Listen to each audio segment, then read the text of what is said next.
And welcome to the evening retro, not the retro stream, what am I talking about? The evening writing stream, get the right writing. It's R's, retro writing, you see.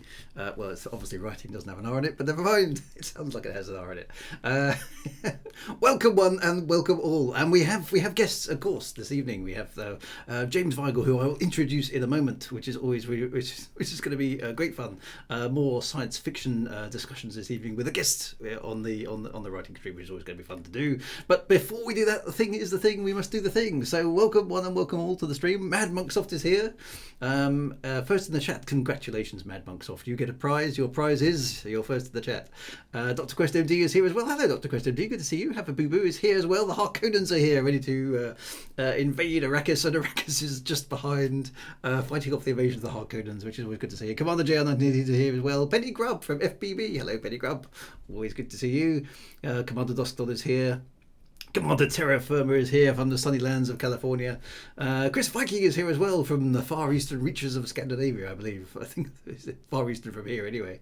Anne-Marie from FPP is here as well. Good to see you. I'm here, apparently. I'm not quite sure what I'm doing. DJ Scooby is here. Ganymede is here. Sean O'Connor is here. Everybody's here, which is a really, really good thing. So, Mad Monk says he made an effort to be first tonight, which is always really good. Excellent stuff. Right, with no further ado, because otherwise there will be a lot of ado. We can't have too much ado. I am going to introduce James. Let me just unmute him. James, are you there? Yeah, thank you very much, Drew. Fantastic. Welcome aboard the writing stream. It's good to have you here. Now we've known each other for quite a long time, actually, haven't we? How long have we known each other? Oh, blimey! When did we actually meet each other? Was it was an early LaveCon? Must have been one of the really early ones. It must have been, but we were both there at the start of Elite Dangerous, basically. Yes, so back in 2012 was the Kickstarter, so it must have been 2013, 14. Wow. So that's all that. Back when I was a wee lad. You were a wee lad, yeah. I was younger as well. I certainly wasn't a wee lad, but I was definitely younger. Yeah, so we actually have met in reality. This is quite unusual. Although yes. I have obviously met Ramon in reality as well. We spoke to the other week. Yeah, so that must be 2013. So yeah, that's going to be. What was I? Going to be a decade ago soon. Big fraction of your life, actually. Probably a slightly lesser fraction of my life, but. Yeah, I don't know if I dare think about it. I would have been 15, 16? I was going to say you were quite. I remember meeting you, thinking this is quite. Because you obviously weren't that old, going along to a science fiction convention with a bunch of serious geeks. Yes. And I do remember thinking that's quite good of your parents actually to let you go unaccompanied to some weird science fiction convention. They. In some capacity, they did accompany me to the first couple. And did they? Okay. I was trusted a little bit more. Yeah, I remember the first one was an elite meet, and they were in a hotel just down the road, basically. Okay.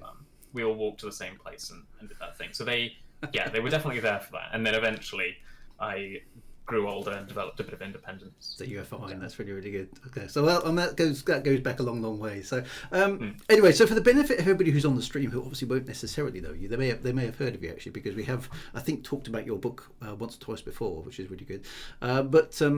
Before I get onto that, we've as you can see, my friends, we have improved the technology even more. Now you can see both of us on the screen. We can both see each other at the same time, and James is able to read the chat. So technology has moved on in the last week. This is very impressive. So I'll try not to get too distracted. No, anybody who would like to say hello to James in the chat, please say hello to James in the chat right now. And there'll be about 15 second delay before we see it, but feel free to make James welcome. There we go. So it's already started, which is fantastic.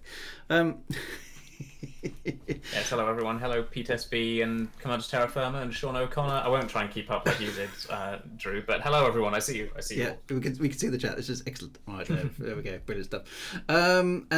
First time chat from Michael PS3. So thank you very much for that. That's really, really good. Right, so James, so I suppose for the benefits of people on the stream, a little bit about yourself. What can you tell us in a couple of minutes about the wonder that is James Vigor?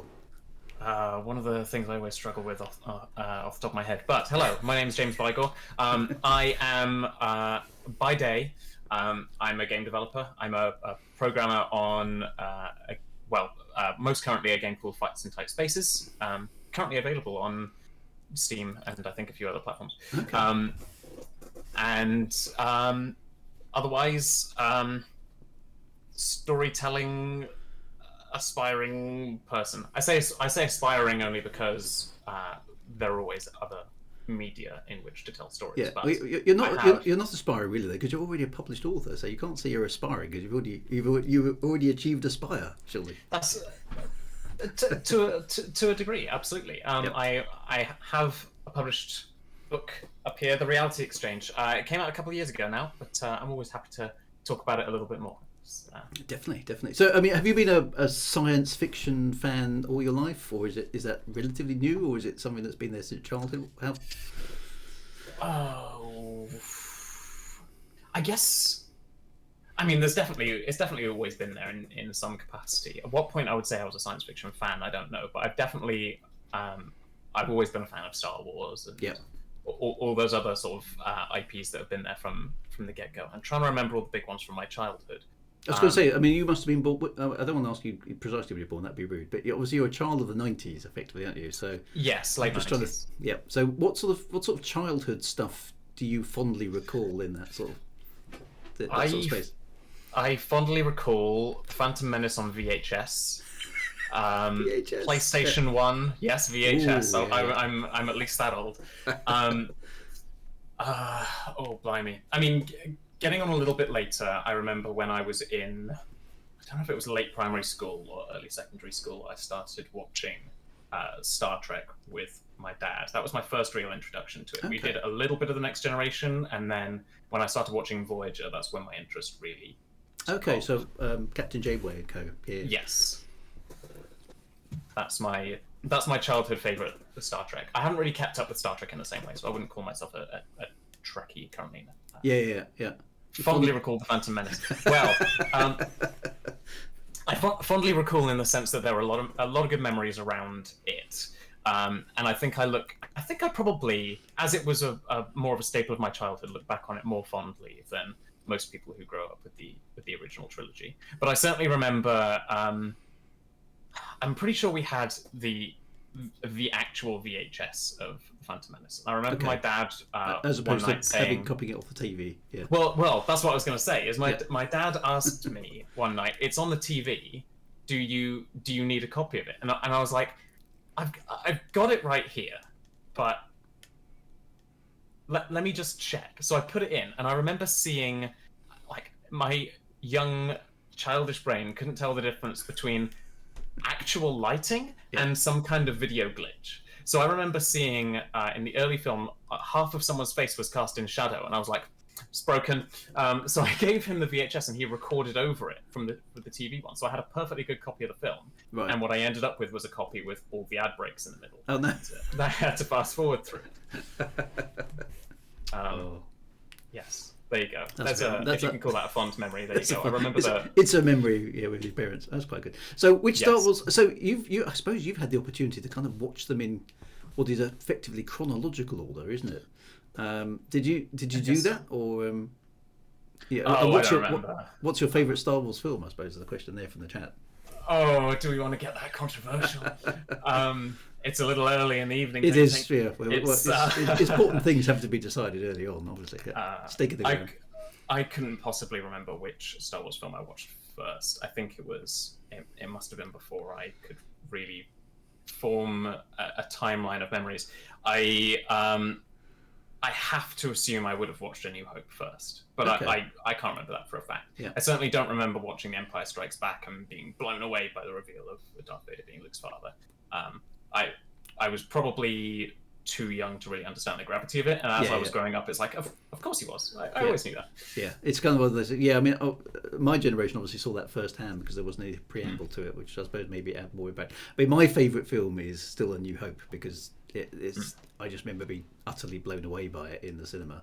My dad took me to it. We queued, which is something that had never happened before at the cinema. We queued up to watch it, and I was 7 in 1977, and I remember being taken by my dad, standing in a queue to watch a film, and then we went into the cinema, and that opening shot with the little Princess Leia spaceship being pursued by the Star Destroyer.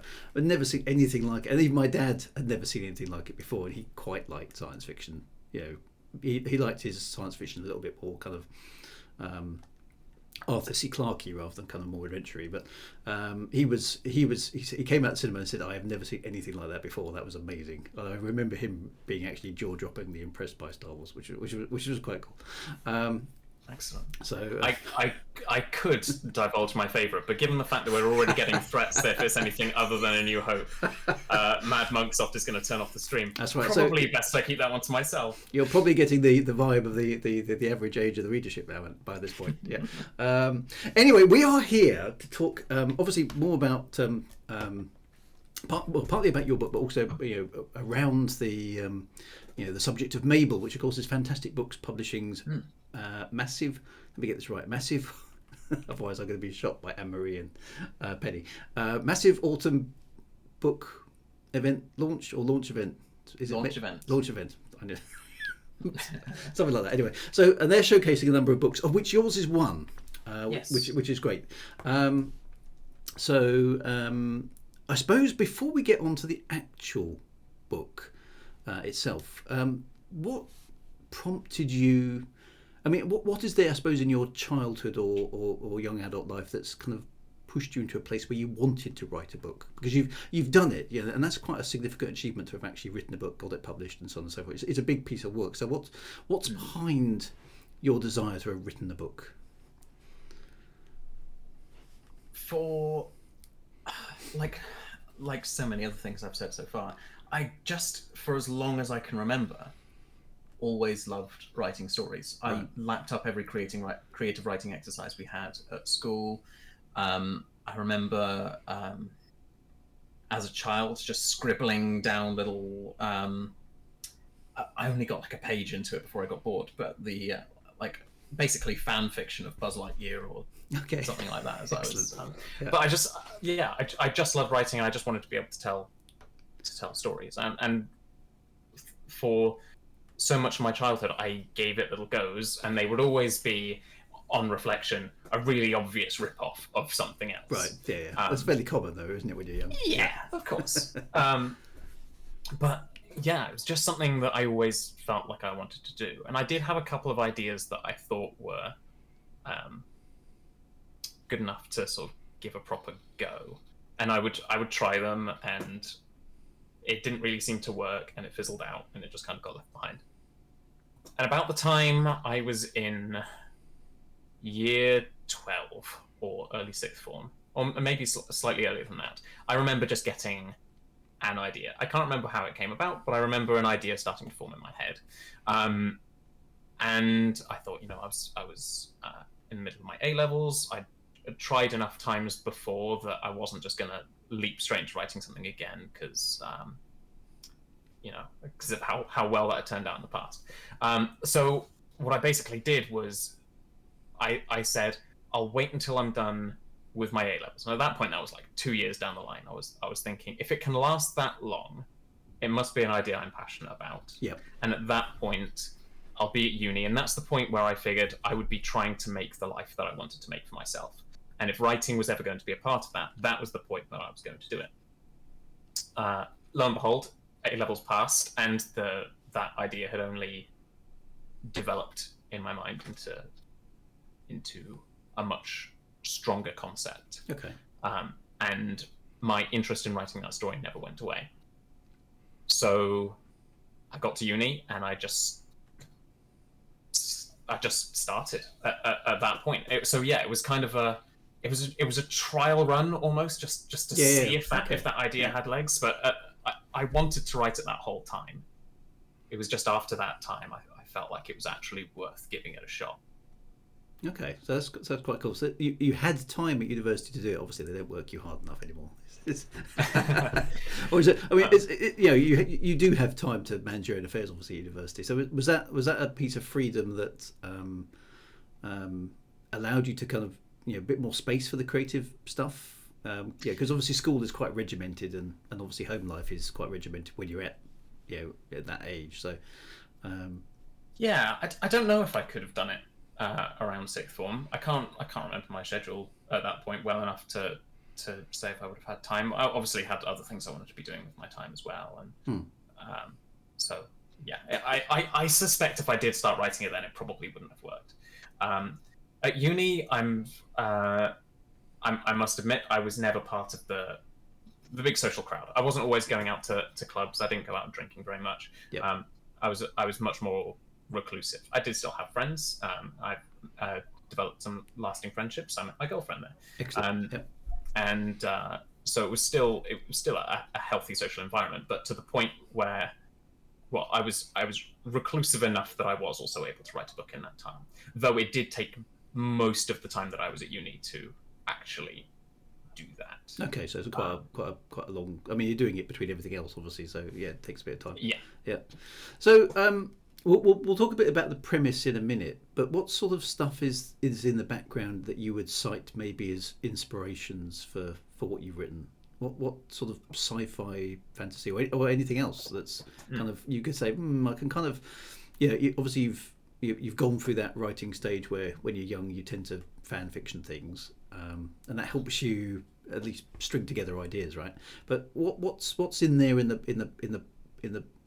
past that you would basically point to as an inspiration for what you've done? I think Star Wars is always going to be a sort of sci-fi and fantasy inspiration for me. To be honest, I don't know if it's a bit of a taboo to say that for my writing, I can probably cite more non-book inspiration. Okay. I can probably point to more TV, film, even video games as inspiration than books. So what sort of stuff would you pull out there then? Firefly is the first thing that jumps to mind. Firefly always seems to shine through in basically anything I want to write. I could point to a number of elements in the reality exchange that basically feel like a one-to-one of sorts. Yep. I think I've been transformative enough, but I could still point to certain elements and just go, yeah, that was that. Yeah. Honestly, it's a very, very good show and very, very well written, actually. So yeah, it's not a bad thing to be inspired by at all. Yeah. I mean, in my mind, the cargo bay of the Redemptive Veteran in the reality exchange is basically a polished, glammed up, sort of white panelled version Serenity of Firefly, the Serenity cargo bay, because it's got that big folding door. It doesn't have the airlock in the same way, but it has that big entrance that's basically the main way in and out of the ship. It's quite a nice thing. I mean, I've been playing Star Citizen a lot quite relatively recently, and one of the ships in there, the Drake Cutlass Black, has a folding cargo ramp just like that, and it's just such a thrill to be able to walk up it, press the button, and the ramp closes, and then take off with your ship. Yeah, it's a nice meeting space, isn't it? Yeah, things can happen. Yep, good place to meet the crew and stuff.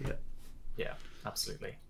Okay, so Firefly. I mean, Firefly doesn't need any introduction to people on this stream, but so that's a good one. Anything else that's in that mix?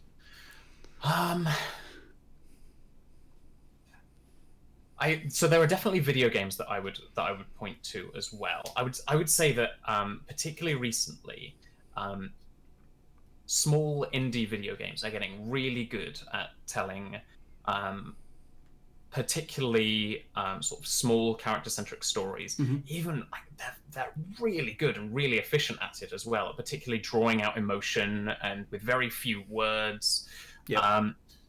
Ori and the Blind Forest was a game I played while I was at uni. It's a game with absolutely no dialogue, but it's just a beautiful atmosphere, beautiful music, and really elicits emotion in it in a way I think I hadn't really experienced up to that point from a video game. And I spent most of the time writing with the soundtrack to that game playing. Okay, that's interesting. Well. So the music is quite a good muse for you, as they say. Yeah. Yeah, I think so, because such an important part of storytelling for me is the emotions that it elicits. Yep. I think I wouldn't be anywhere near as interested if it was just sort of if it was quite dry. Yeah.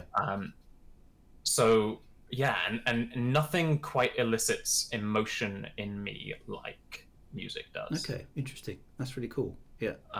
And since that, a sequel to Ori and the Blind Forest has come out, which I've also got on a similar playlist. So when I do write, I will have all of that going on as well. So it's just kind of developing.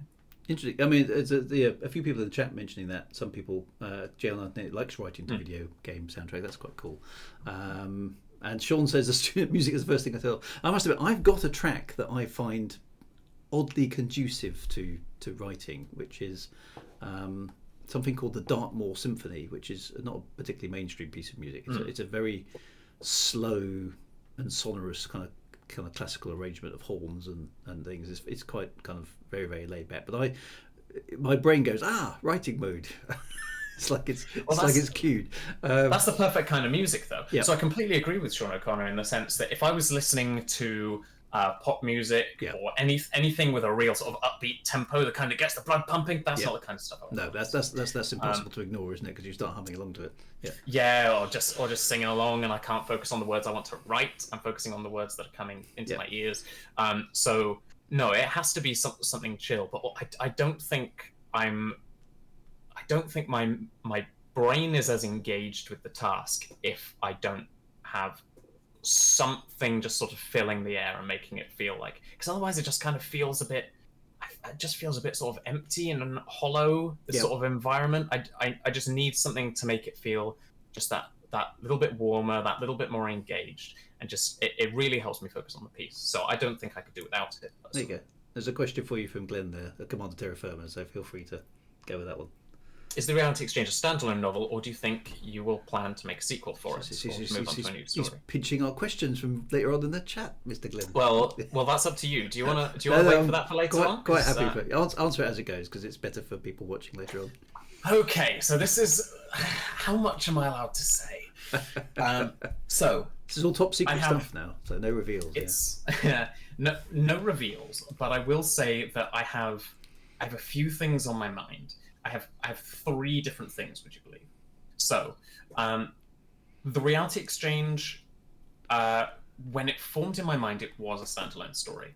But as I wrote it, don't worry, no spoilers. No spoilers. It's a standard rule. I'm trying to sell the book right now, and if I give you all the plot points now, no one will want to buy it. But no, when I actually ended up finishing it, I couldn't wrap it up in a satisfying way that just tied off all those loose threads. So, and when I got to the end, I definitely felt like I needed to follow up on these characters. Nothing was really resolved in a way that I was happy to leave it at. So I definitely do intend on writing a sequel. I will say that's awesome news. Yep. I will say that the past few years have not been particularly conducive to that, in part because that first book was designed, and that idea that I said was burning in my mind as I was going through school, that is the story of the book.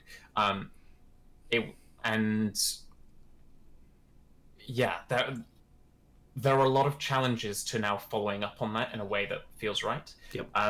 The best example I can give of the kind of challenge that I'm working with right now, this is, if anyone's read the Hunger Games books, or even watched the films, I think you could probably get the same impression from that.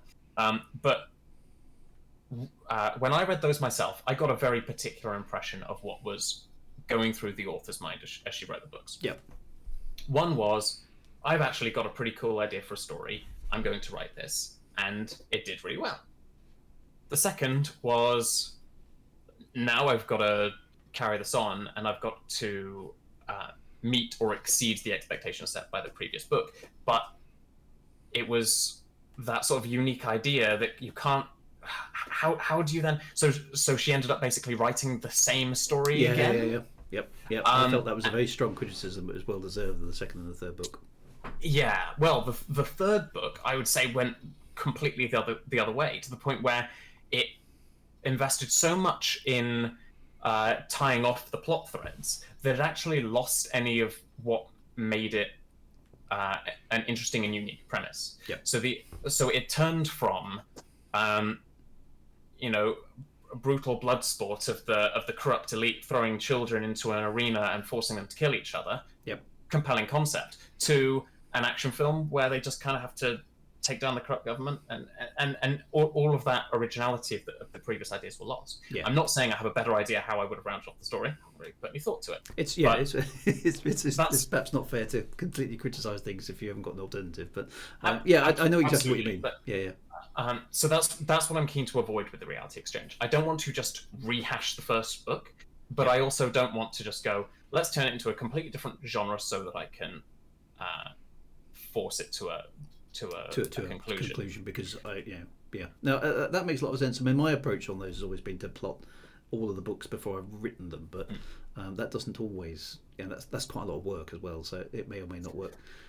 It's definitely my plan to approach things more that way in the future, but that's just not how the story formed in my head to begin with, and that's the story I wanted to write. And now I'm kind of just, I have to pick up the pieces somehow, and I'm determined to do it in a way that serves the original story and that doesn't, that does it service and is faithful to it. So I want something which is able to be a compelling and interesting concept, and that serves the characters and doesn't just devolve into people shooting all the problems away. Yeah, we don't want that. So I suppose it's probably a good time at this point then to, in your words then, no spoilers obviously, but a synopsis of what, well, actually not a synopsis. Give us, I suppose it's the extended blurb version. Do us an intro to the Reality Exchange. Sure. Okay, and I can revisit those other two little ideas I had a bit later on. Shall definitely. Leave you something to look forward to. Okay, so the Reality Exchange is it's set in a future time when humanity's managed to colonize one other planet. There is a woman on that planet, a smuggler by the name of Winter Starling. And as these two planets are at war, it is her job, essentially, to take a mineral that is mined by her parents' business and smuggle it onto the ships that will take it off back to Earth and sell it, which is illegal. Winter has, from a previous job, sustained an injury to her spine, which means she has an implant right here in her neck, which is keeping her alive. It's a very unusual and rare implant, but it doesn't really affect her life all too much. Until the day when someone decides they're going to twist it for their own nefarious purposes. Some mysterious individual uses their incredible power to install a message into that implant. And Winter is tasked with taking it to Earth. She doesn't know who the sender is, she doesn't know who is supposed to receive it, and she doesn't know what the message says. All she knows is that she has to go to Earth and deliver it. And if she doesn't, her family, herself, and her various criminal contacts are all in the line of fire should she try to sabotage her assignment. Okay, so she's basically coerced into this mission in order to okay. So it's a great setup. You've got the high tech. I remember actually, it's just kind of come back into my mind. I remember us probably a few years ago now having discussions about the right way to do kind of super beyond light speed travel and things like that. And I think you had so you've got some quite interesting ideas in terms of how that works. And that leads you on to one of the kind of key aspects of the book, I suppose, is to how you deal with what the crew does whilst they're travelling. Yeah, I've toyed around with technology a little bit. It's I've tried to make it. It's in that sort of realm of vaguely plausible science fiction. I've tried to keep it grounded in some ways. There's no artificial gravity on ships or anything like that. But we do have fast and light travel of a sort. It's the rather familiar sort of subspace kind of jump to a different plane and everything kind of works a bit differently. Yep. In the Reality Exchange, we call it superspace because I figure if it's subspace, which is underneath normal space, maybe we'll go above it instead. Why not? Yeah, it's a tough one actually. Just on that particular point, coming up with a plausible yet original. Because clearly, hyperdrive. Well, can't do that. Warp drive. No, can't do that. Subspace. No, that's been done as well. Superspace. Yeah, that's good. That was pretty much it. That's the thought process. So in superspace, it works in a very similar way to normal space in that you're not restricted. You're restricted to the speed of light, but the distances are shortened, but also light works differently, which is also kind of interesting. Okay. You basically spend the entire journey in the superspace accelerating with massive g-force, and then for the second half of the journey decelerating with the same amount of force the other way, to the point where it's basically fatal to be awake and walking around on the ship at any point. So the solution is a a sort of suspended animation. They call it SSR, which is suspension and simulated reality. It's basically a pod filled with a sort of suspension gel. Yep. That a spacefarer will sit in, and the gel will cushion them and protect their body from the outside forces, while they are asleep and their brain is hooked up to the sort of artificial virtual reality environment run by the computer systems. Okay, so in the physical world, the ship and its crew and its passengers are in super space under quite severe acceleration, which the gel is effectively, protecting them against to a degree. But there's a reason, I think, why they are in the virtual reality environment as well. I mean, obviously you would probably get really, really bored if all you could do is be stuck in a pod of goo for the duration of the trip. And the trip takes a while, doesn't it? Even with all this technology. Yes, the trip is, I put it at about 2 weeks. Yep. It varies depending on the ship, but on the ship that Winter ends up on, it's a journey time of around about 2 weeks. Okay, and so you've got 2 weeks, and during that time on board these ships, you're effectively plugged into a virtual environment. Yeah, it's like you're in your own little, you're the Matrix battery at that point of time. Right. You're in your little pod and you're plugged in, and it's doing everything it needs to keep you alive, but you yourself aren't able to do anything. You can't get up, you can't move around. Right. So you just have to do something to keep the brain active, particularly when you're carrying passengers. So yeah, that's the point where, to keep your mind active, you are in a virtual environment, and at that point you can scarcely tell the difference between the virtual and the real world. So presumably the technology there is sufficiently advanced that all your senses have been effectively intercepted by the virtual environment. So as far as you can tell, you're there. Is that fair? Exactly? Yeah. Yes. Okay. The computer is providing all the sensory input and output, dealing with all of that for you. Excellent. Okay, so you're in a virtual. So Glenn is Commander Terra Firma quite annoyed, I think, by the sound of that. He says, "I have to say, darn that simulators suspension idea is what I was playing with." This is the problem with such great minds you see on this stream, is we have an awful lot of science fiction writers and coming up with a new way of handling space travel is a thing. I mean, what I found very interesting about your book, in the sense that you'd obviously spent quite a lot of time thinking about this, because without trying to avoid spoilers, obviously, the transit in the ship is the story, isn't it? Effectively,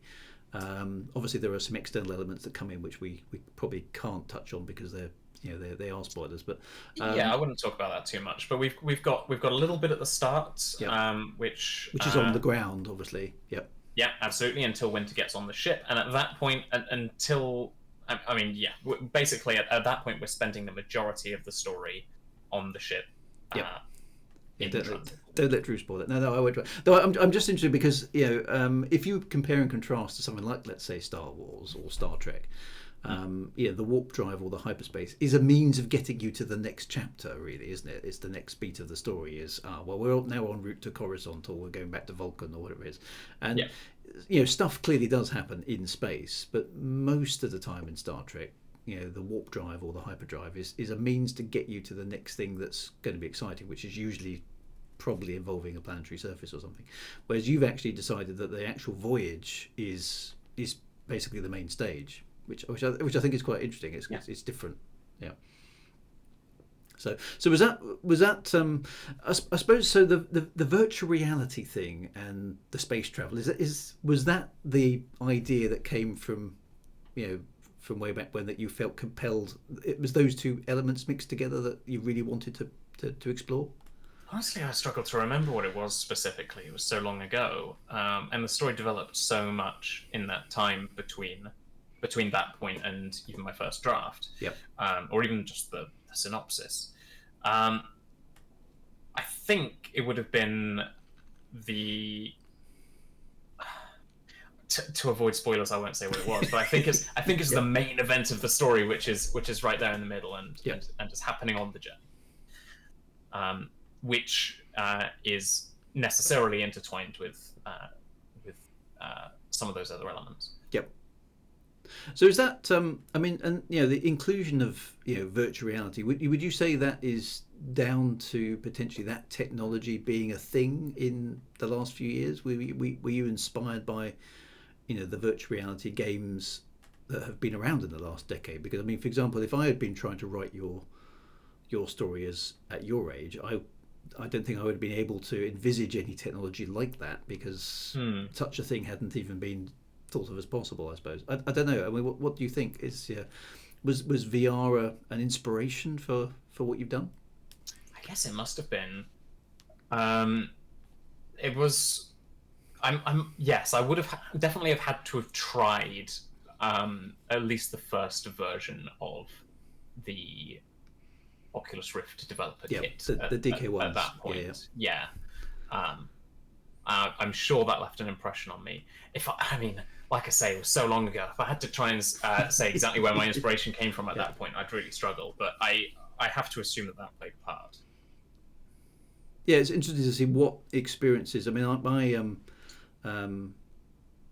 I was always enthralled, I suppose, as a child by space exploration in, if you like, in real space. Some of the shows I had seen, as a child were, Arthur C. Clarke sort of stuff, 2001: The Space Odyssey, those kind of things. Quite, I suppose, if dare I use hard science fiction from a kind of perspective of there aren't any warp drives and there aren't any fast and light travels. It's old school rockets and orbital mechanics and that kind of stuff. And I suppose I still tend to gravitate in that.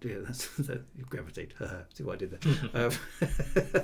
Gravitate in that kind of direction instinctively, because that's kind of what I suppose I grew up on technology wise, and the computers of my youth were temperamental, primitive things. I tend to have computers of that ilk, I suppose. The computers in my my sci-fi novels are not very sophisticated. They're basically consoles which you type stuff and they do things, but they don't do much more than that. Sometimes I end up falling into that mindset as well. Yeah. I start writing a piece of technology, and I think we've got more advanced stuff like that today. Why do I think it's going to be even worse than this in a couple hundred years' time? Well, this is the trick, isn't it? Because I mean, roughly when is your book set? Would you say? I mean, you've mentioned Earth, so it's in this universe at some point in the future, I'm guessing. Do you have a time scale for it? I never actually mentioned it in the book. I'm sure it's in a planning document somewhere. Which is probably wise, yeah. Yes, I think it must have been. Wow, this is terrible, isn't it? That I don't know when my book is set. You're the lore master of your own stuff. I think it would have been the sort of 23, 2400s. Yep. I imagine. I can try and see if I can find that. I'm just interested because it's around somewhere. I know it. It's a question that I've wrestled with a lot when you're trying to write something in the future, and science fiction writers have always had this problem of how far ahead do you go with, and how far can you extrapolate modern technology into the future and make it A, plausible, and B, not too pedestrian that it looks ridiculous in 20 years time. So I have actually found it. It's in my novel. Okay, well done. It is. That was when the Aurelian Pioneers set out, which was a while ago. The story is set in 2654. Okay, so it's actually 600 years away. Yeah. Yes, because at that point, certainly medical technology would have had to advance a very long way to be able to do what Winter's implant needs to be able to do. Various other aspects of the story as well, and like the VR system is incredibly advanced with like a perfect full brain interface. Is doing a lot of cool stuff. Could we feasibly hit that point sooner than that? Yeah, maybe. I throw a number down. I had to assume how many hundreds of years it would take. I'll tell you what I think. I think that number is based more on the idea that it was 2361 AD that humanity first set out to colonize another planet. Right. So it took that long to find a means of getting out of the solar system and finding somewhere else, inhabitable that they could get to in a reasonable length of time, and then populating it. And then, of course, I wanted some level of civilization on that planet. So I didn't want it to just be like 20 years on, and there's still sort of civilization on that planet is still in its infancy. I wanted time for civilization to develop and generations to sort of fill the planet out and populate it a little bit. Yeah. And so that gave us another few hundred years down the line. That's what it would have been based on. Okay, well, that and that shows the sort of thought process into that sort of thing that gives you some rationale for why the planets are doing, the way they're structured politically, and why spaceships are moving between them, and why there's clandestine activity and all those kind of things. Then, doesn't it? Yeah, and so I have to reverse engineer it a little bit, but I'm pretty confident that was my thinking there.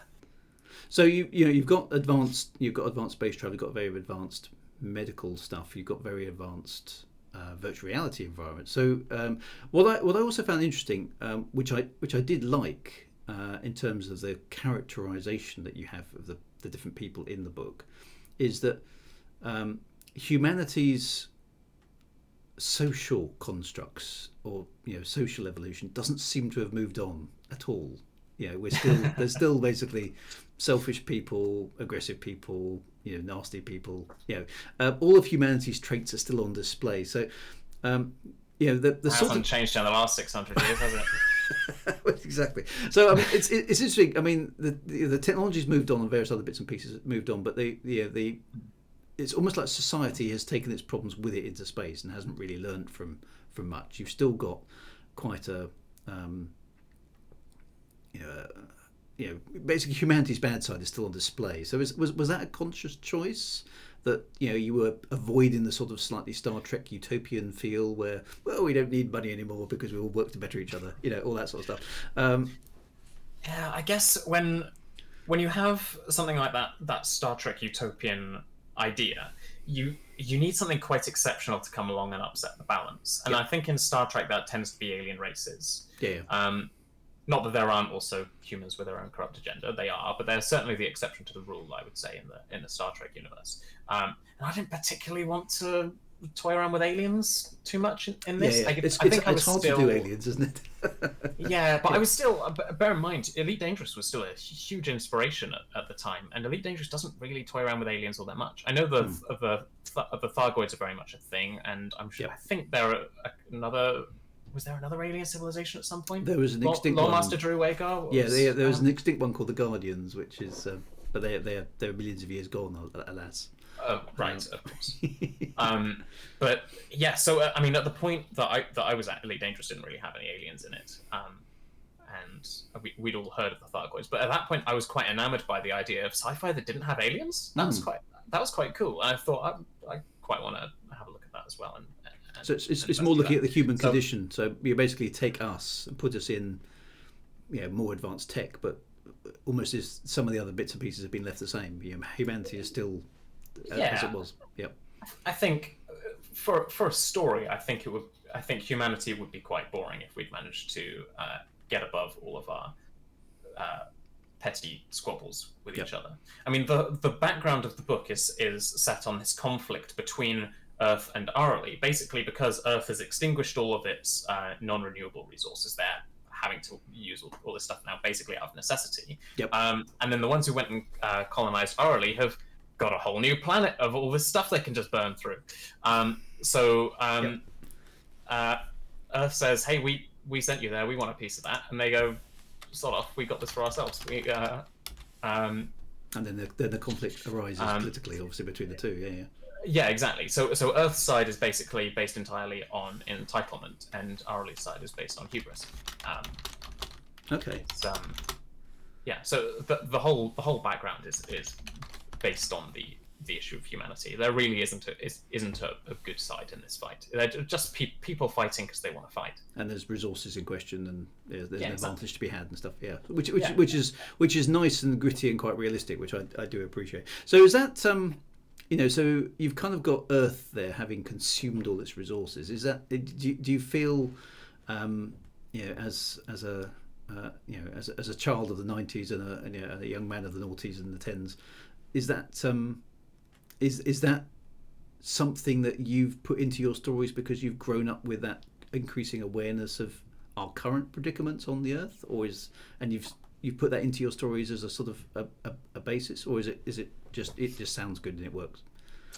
I think to some extent it's inevitable that we will run out of certain things by a few hundred years' time. Yep. I would like to think that it's not going to be that we have absolutely sucked this planet dry of everything it has to offer. In fact, Earth in this book, in this world, it's not like just a barren wasteland and a dead rock. There is still life, and it still thrives to some extent. Yep. It's just that, yeah, all the really nice luxuries that everyone came to rely on before that point are gone, and I imagine there are stories of the wondrous thing, like probably completely blown out of proportion as well. Yeah. All these lovely things that Earth used to have, and they don't have it anymore, and now M.A.B.L.E is keeping it all for themselves. Yeah. But politicians doing what politicians do. Yeah. Yeah, but I suspect it probably is, unfortunately, inevitable to some degree that we will run out of certain things that we rely on. And I only hope that it's not too much, and that we come to our senses a little bit before then. Yeah. But with, not to try and make things too political, but there is an issue with the people who are making the decisions just don't really seem to care that we're running out of stuff, or that there will be consequences a generation or two down the line. Yeah. It just doesn't really seem to be a concern, and it probably should be. Yeah. Okay, well, that's interesting. So, going back onto the they're onto the aliens thing. What's your going back to the real world? What's your actual take on what might be out there? Do you believe that there could be aliens? Do you think that we might actually be alone? What's your view on that big question? It's a question that I haven't. I think I've sort of avoided coming to a specific conclusion on that, because I am ignorant enough of the galaxy and the universe at large to not really know the likelihoods of certain things. I don't see any particular evidence that aliens have visited Earth or anything like that. I find that quite unlikely. Yep. But is there something else out there? I mean, I have to imagine that with the universe being as large as it is, that something else resembling life might have taken root somewhere. I do like to consider the idea that if there was such a thing as alien life, that it is nothing like any concept of life we know, that it's nothing that could possibly be categorized as plant or animal or fungus or anything like that. That it's just something we have not yet been able to conjure in our imagination. Because obviously we've only got the one planet, right? And that's what we're using as our kind of laboratory for what the art of the possible is. Yeah. Okay, that's quite an interesting perspective. So, I mean, I think you're very wise in saying, the jury's out. We don't have enough data, basically, do we, to make a kind of judgment call on that. We might in the next few years get a bit more with the James Webb telescope being able to image some exoplanets directly, and maybe determine what chemical composition of the atmosphere is, that sort of stuff. I think that potentially could be quite interesting. Sure. And I'm specifically referring to like alien civilization or like sentient life, even at a tribal stage or something like that. But something which is actually able to try and have a work on itself as a society, make progress. And so bacterial alien life, it seems pretty. I honestly, it could have been discovered already, and I've just forgotten. But that seems far more likely. As for the more advanced stuff, I couldn't possibly. It's difficult, isn't it? Yeah, and it's interesting to have a think about it from a science fiction perspective and really writing, because like you say, if you bring aliens in. I mean, I've been watching the Orville recently, and of course, it's kind of Star Trek on steroids with some humour thrown in, which is great fun. But the aliens are very much in the sort of Star Trek vein of they're basically humanoids with some latex. Yes, which seems fairly unlikely. A human with a funny forehead. Yeah, from an evolutionary perspective, that seems quite unlikely, even if there is a law of reason in Star Trek for why it's happened. But you know why it's been done like that, because actors. But it's trying to come up with a coherent sort of sci-fi universe to set your stuff in. Those things have to be a consideration. And one of the ways I approached it in the stuff I'm working on, is basically just have the characters have a conversation about it. And some of them are utterly blasé about it, and some of them don't care. It's like, well, doesn't affect me. So why are you even talking about it? It's just it's quite a nice way to. It's kind of one of those round the campfire. It's not actually a campfire. Clearly, it's on a spaceship. Campfires would be extremely dangerous, but. Having the characters maybe chat about the alien question is quite good fun. So that's quite good. So let's moving on then about now we know a little bit about the book. So the process of writing, you kind of alluded to that a little bit more, that you started it quite a while ago, and then you kind of got a bit more serious about it when university. So what sort of challenges and stuff did you have when writing the book itself? You talked a bit about the being in the right frame of the kind of right mood, or the right place and the right music. What was the process of writing actually like for you? Well, it was a lot of learning, that's for sure. Something that people in the chat might not know, but you of course will, is that one of the first things I did when I decided I wanted to write this book was come to you for advice, because I already knew that you basically had the process down. Yep. So I took a lot of notes from your planning approach, certainly your planning approach at the time.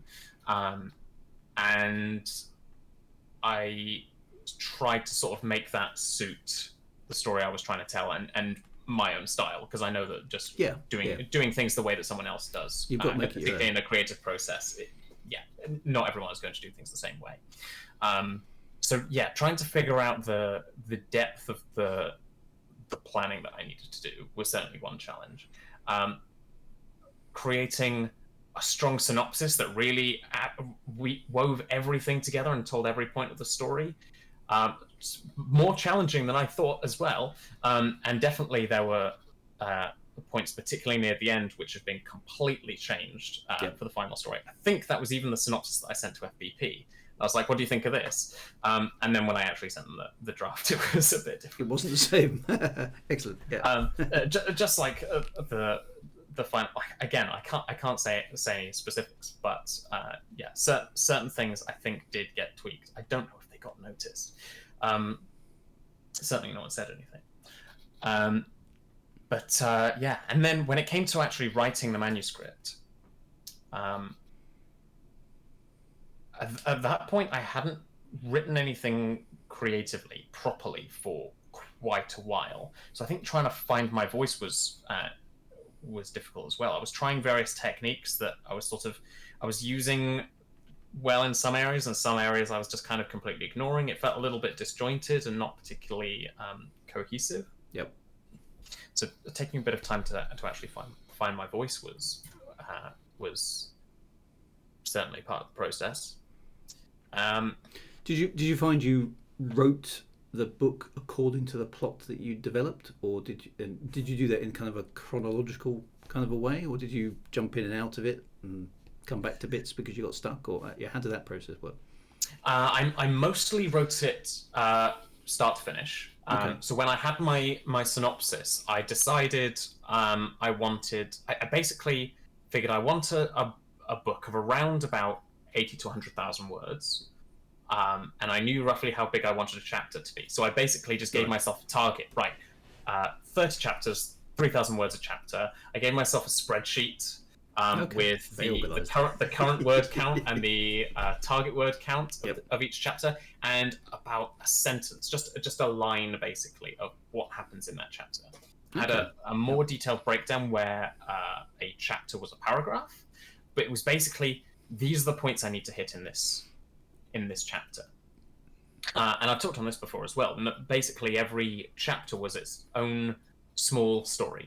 It focuses on a character, and it follows, if not a course of action, then a train of thought, basically, from start to finish. There is pretty much a setting and a subject matter, and we take that and we follow it through from its start to what feels like a natural conclusion. Remind everyone at the end what the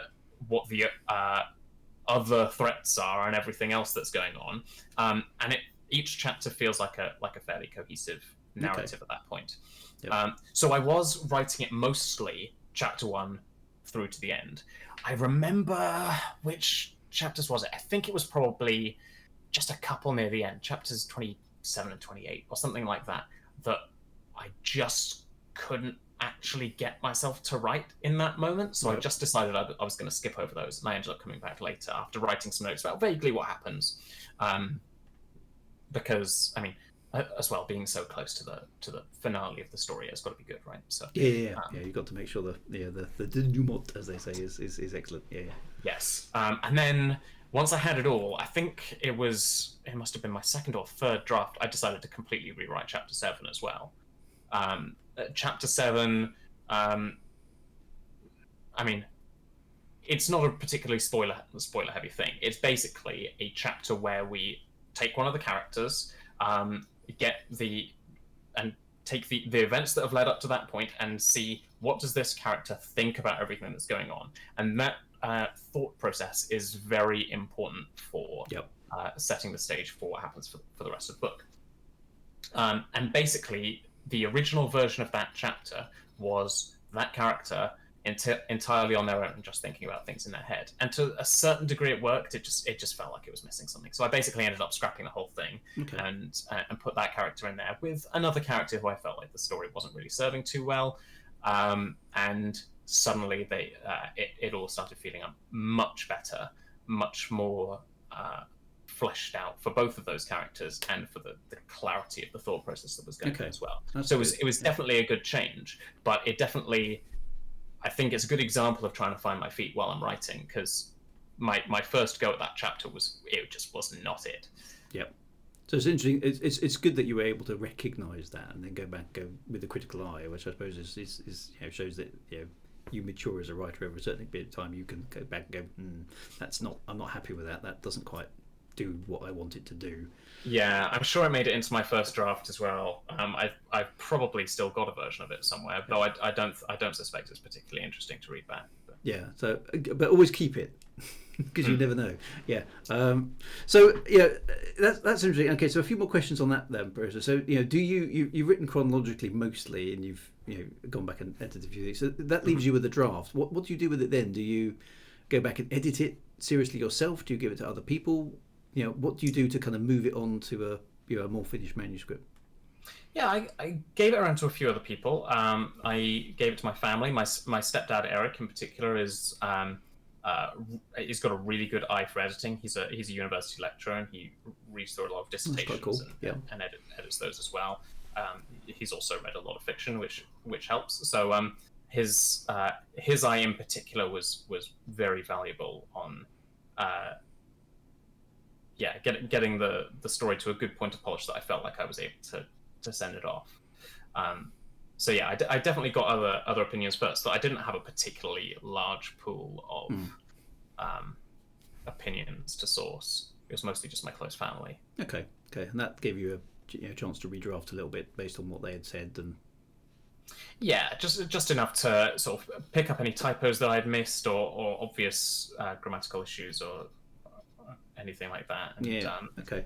Yeah, definitely some thoughts which really helped refine the end as well.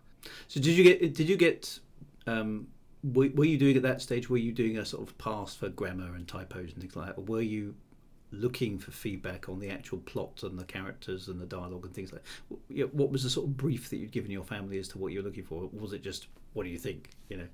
Well, I was open to everything, but I think I was hoping much more for comments on the writing quality, rather than people trying to wade in and mess with my story. But in the end, those comments were incredibly valuable as well. Like I say, they really did help shape the end of the story, and it's much more satisfying for it. For basically the same reasons as Chapter 7, it felt a bit hollow, like it wasn't really doing anything. But some of those changes are what has helped to necessitate a second story for sure. A follow-on of sorts.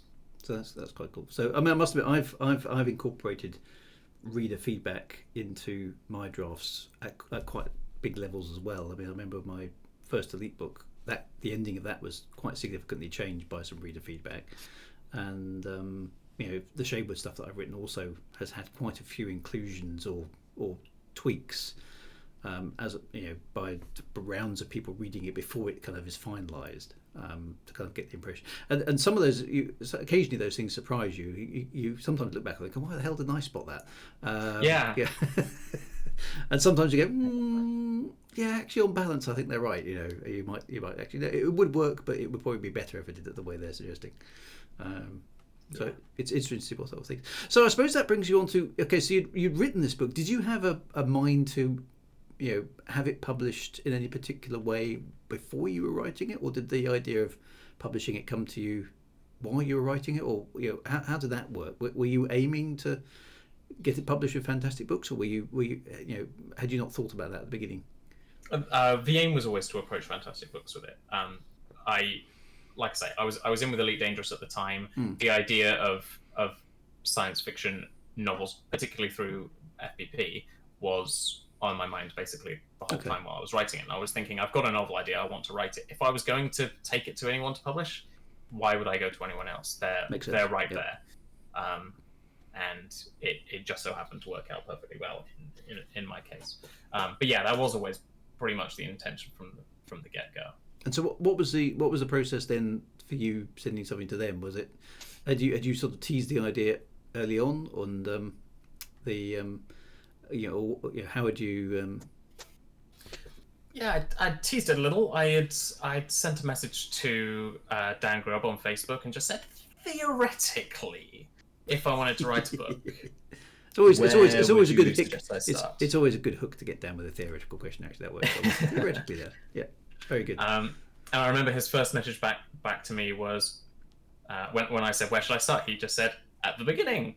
And yeah, that's where it all began really. And he gave me some good advice. But it was very shortly after that I came to you and started seeking your advice as well. Okay. Yeah.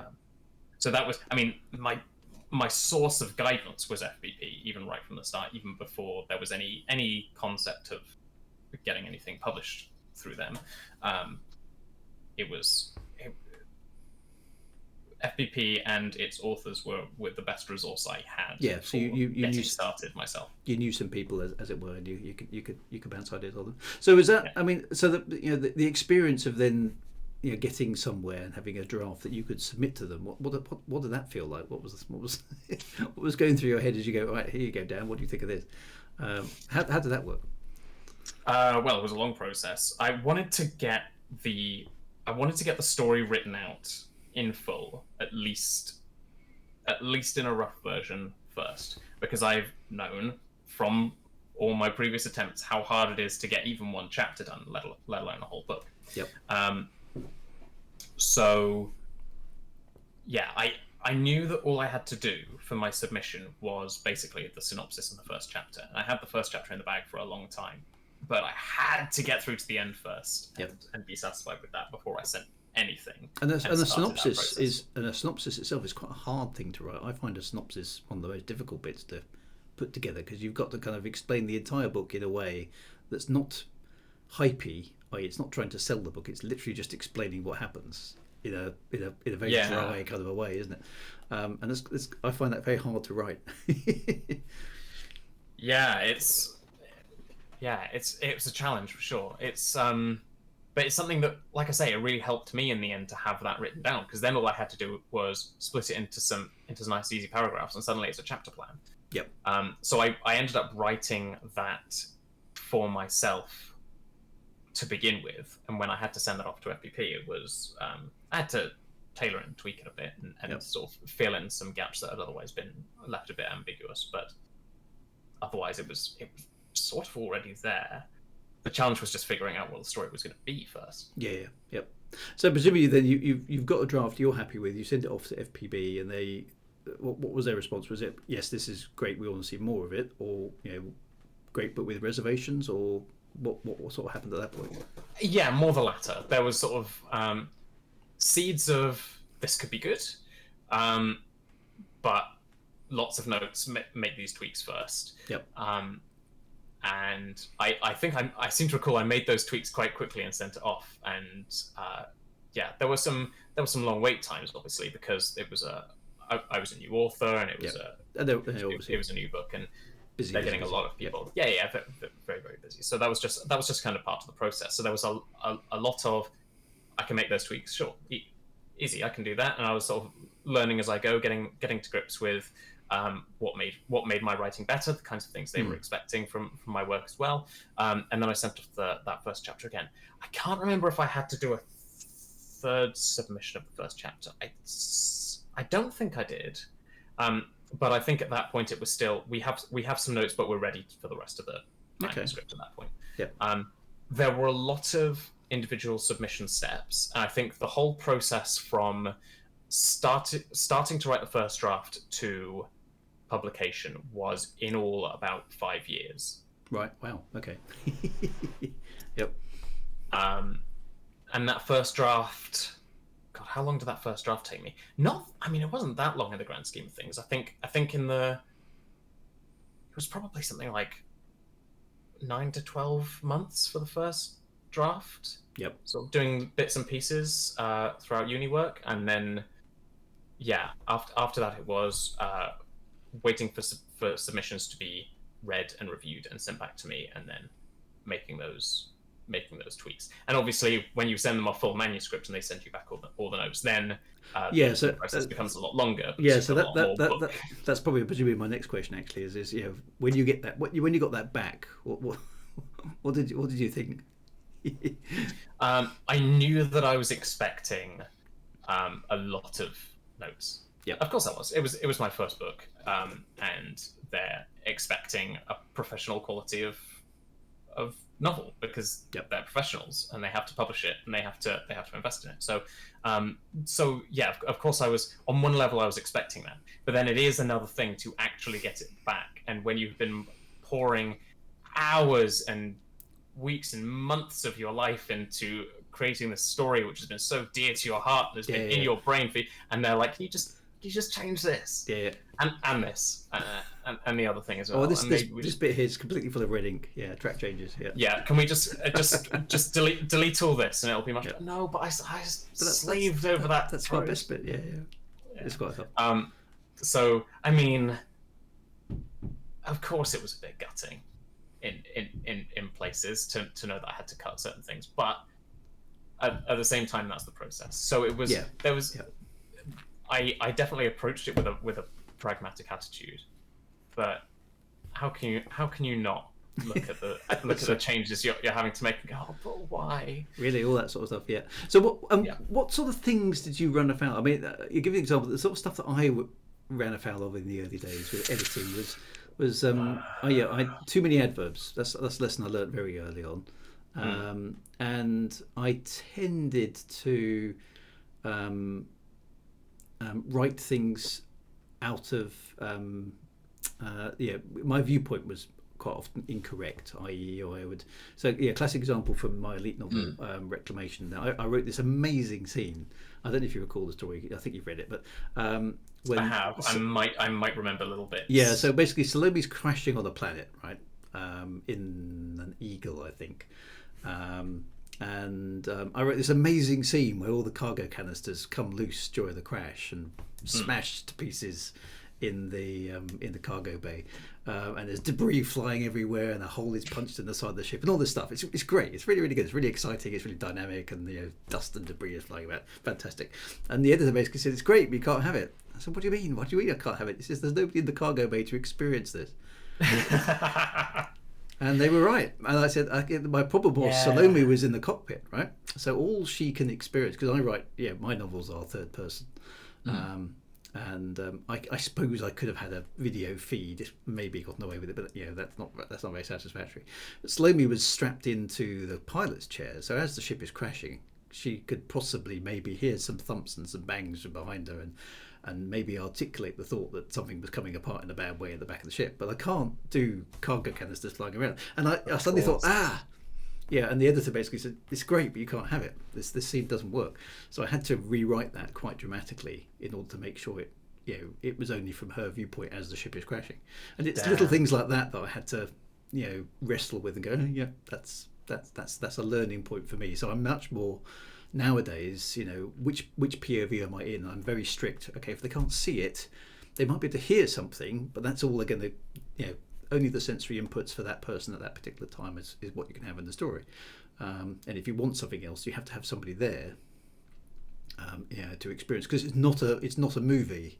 It's a book, and it's subtly different. Yeah, you can't have a cutaway to a completely different scene with no one exactly. There. Yeah, so and if you do move away, you've got to telegraph to the reader that you are moving away in some fashion. So things like that I picked up very early on from editing. So I was just wondering if there's anything like that. Sort of, did you make some classic mistakes which are in the editing and you're going, okay, it's a learning point for me. I was definitely guilty of that in a similar way. I don't think in quite the same way that I was writing about stuff that literally no one would see, but I was definitely doing things where I was almost jumping behind someone's eyes for a particular scene. I remember there's a bit where I'm being really careful not to say anything that might spoil. So if I get the sense that I probably shouldn't say something, I'm going to decide not to, just for safety. There's definitely something where Winter was watching someone do something quite technical on a computer that she would have had no idea what was going on. Yep. But I went and described what was happening anyway because I thought it would be valuable to give that context to the reader. Of course, the edit note was she doesn't get any of this. Yeah, she doesn't know what she's looking at. She's not looking that closely or whatever. And I had to end up changing it to just there are shapes and colors and it looks bad. Yeah. And that was about it. Other things that are like when you say how a character is speaking, or you can say in between lines of dialogue how someone is thinking or how someone's feeling. Yep. But you can't do that for someone else. You can't say how someone if you're behind one person's eyes and reading from their perspective, you can't suddenly say how the person opposite them is definitely feeling. They're definitely feeling this way because you're not them. You can't feel it. You have to give the reader the cues that then they can say Winter would have. They'll grunt or they'll smile or something like that. You can try and imply emotion through that and by their dialogue and by suggesting intonation and all these kinds of things. But you can't just say, and they were happy with this. That's right. Yeah. The show don't tell thing. You don't know that. I mean. It could be pretty obvious that they're happy about it, but maybe they're hiding something. Yeah, and that's the thing. You've got to treat your reader and let them figure it out. I'm absolutely on that one. Yeah, Glenn says, limiting what a character can see and understand helps the power of imagination of the reader. It's a very valuable skill. It's not always a skill you see actually in writing. I've read quite a few things recently where I thought, oh, ow, don't tell me that because I want to figure that out for myself. I'm surprised to have seen it in a book. There was I read as part of a book club a couple of years ago. I read Song of Achilles by who's the author? Madeline something. I want to say. I feel terrible forgetting the name. Somebody will know on the stream. Yes, I mean it's basically a novel retelling the story of Patroclus and Achilles from Greek mythology. Yep. I mean, I wasn't a particular fan of the book, to be honest, as I was reading it, but it was part of the book club. I made it to the end. And there was a bit just at the end where this was after I'd had all my edit notes, so I was kind of already on the lookout for certain things. I was trying to think, have other published authors made these same things? How have they gotten away with it? Yeah. In this case, it was as the Battle of Troy had ended, and I think the chapter ended on something like, and there wouldn't be another battle in this place for thousands of years or something like that. Madeline Miller, that's the one. Thank you. Madeline Miller. Yes, and I'm thinking, don't tell me what's going to be happening in the next 1,000 years. We're behind the eyes of this one character right now. Don't suddenly jump to telling me the future. Yep. I don't want to know. Save that for the epilogue, maybe. But don't tell me right now while we're still in the scene. I had various issues with that. That book, to be perfectly honest, but it was that bit that made me just go, just don't do that. I don't like it. Yeah. So I won't ever do that in one of my books. No, that's right. It's funny you get little hates actually from things. I've got one that I always remember thinking was really, really clever, and I read far later on that it wasn't intended to be as clever as it actually appeared to be, and I was quite impressed. Which was Arthur C. Clarke wrote a book, Rendezvous with Ramo, which is basically the story of this alien spaceship that comes into Earth, and humans go and explore it to try and figure out where it came from. And one of the recurring themes throughout the story is that this alien technology appears to be based on a kind of trinary design. Everything is triple redundancy, no matter what double redundancy. There's one thing and two backups. No matter what it is, they seem to work in threes. And basically, at the end of the novel, the spaceship that they've been investigating pulls around in orbit around the sun and then jets off, into interstellar space, and mankind is effectively left alone again, not really having figured out what the purpose of the aliens was. They almost seem totally indifferent to humans, and the way the novel finishes, it basically, the captain is just musing in his chair in his ready room, and he basically says, "But of course, the Ramans do everything in threes," and it cut. It's just like, I remember thinking, that's a really, really nice way to end the novel, because it doesn't imply there's going to be a sequel, and in fact originally there wasn't, but and when it just leaves you another question, which was really, really good. And in fact, Arthur C. Clarke, when asked about it, he said, "No, I had no idea I was going to write some sequels to that. It just seemed like a really good way to end the story," which I thought was very honest. So sometimes you can come up with little things like that. I came up with I must admit, in Shadewood, I used a relatively controversial way of ending the Shadewood series by jetting forward a few hundred years and then basically getting the inhabitants then to be looking back on the Shadewood era as a historical period of time. And getting it. I finished your series since the last time we talked. And I hated you for that bit. I was like, don't show me that they actually died. Can't we just pretend that they live forever? So why do we have to believe that these fictional characters have real human lifespans? What's the point of that? It's an odd, isn't it? And I must admit, I use that scene to basically try and imply that history is written by the winners, and sometimes only written by the people who way down the line dig up some relics of the past, and try and figure out what the heck was going on, which is the irony, of course. Yet you, the reader, have experienced the actual story, which is what really happened. But yes, and it's kind of like a slight odd disconnect. I suppose on that point, I mean, characters. Now, again, no spoilers for your book, but of course, there were some characters in your book. There were a few. There were, and some things happened to some of them. And I remember thinking, "Ooh, ow!" And that I will say no more. But there's one particular chapter I've been told off for. Yes, and I think we both know which chapter we're talking about. I think so. For the benefit of the chat, we can't spoil it. But I must admit, I was jolted by that one. And I remember thinking, "Oh, ow! Okay, James, that's not what I was expecting you to do here." So, but it was powerful for that very reason. So, I'm guessing that was a deliberate choice for you, for reasons of the story. But obviously the characters, particularly if you've invested some time in them as a reader through the various chapters, you do get an association with them. So if unhappy things happen to them, then that it does have an emotional effect. So I suppose a two-pronged question there. One, doing bad things to your characters. Where do you stand on that one? And two, what's your relationship, if you like, with the characters that you create? I like that second question. What was the first one again? Just to make sure I actually answer it.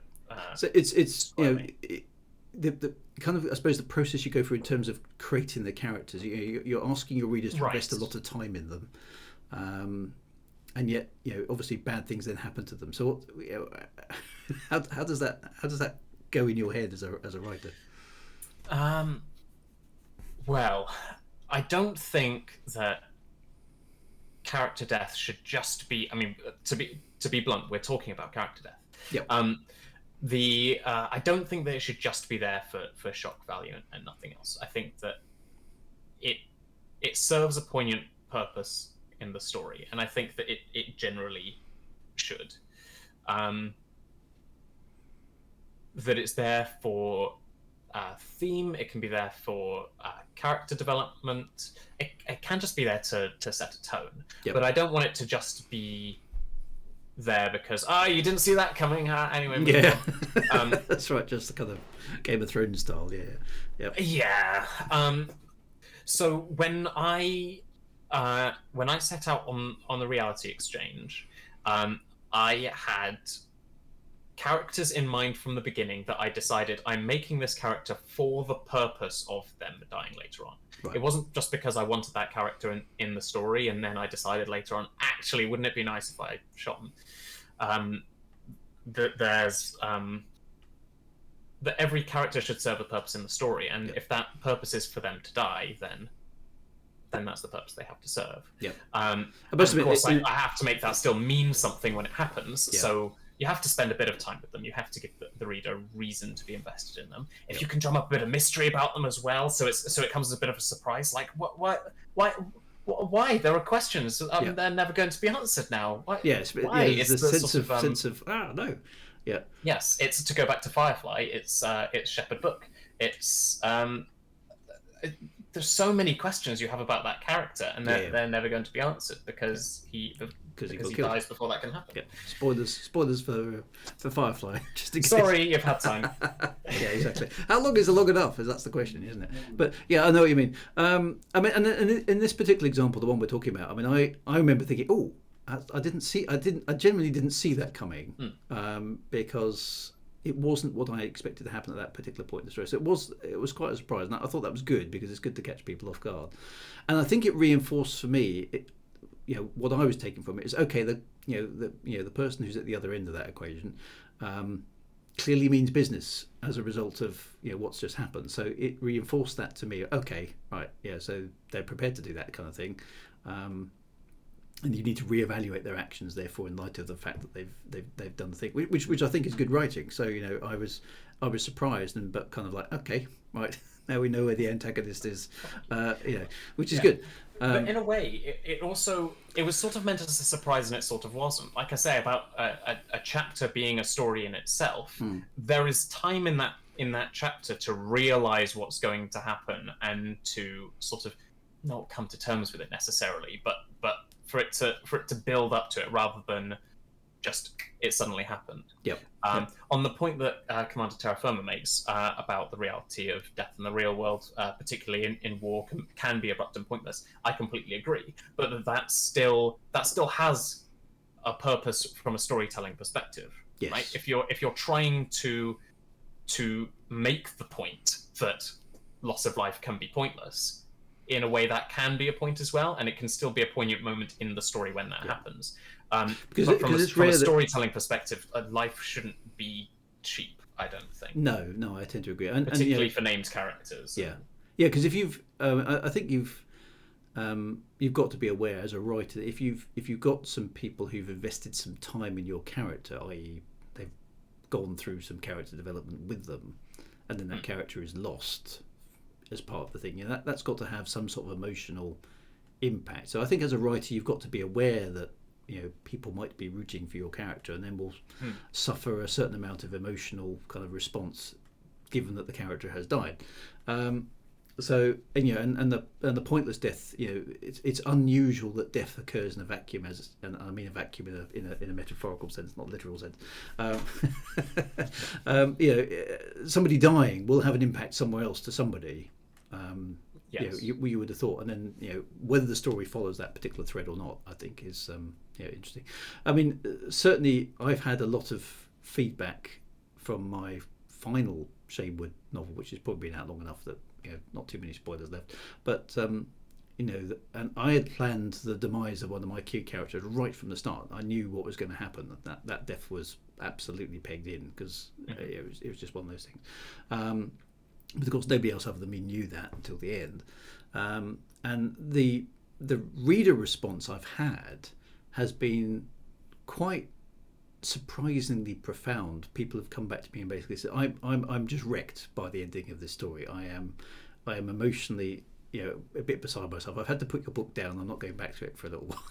And stuff like this, and on one hand I'm like, yay, great, I've written a really good book, and then on the other hand I've felt a bit guilty actually of inflicting that what feels, from the way they write the emails and the conversation I've had, a certain amount of actual trauma, not serious trauma, but in the sense that a real person has died, but certainly an emotional reaction which has unsettled them. I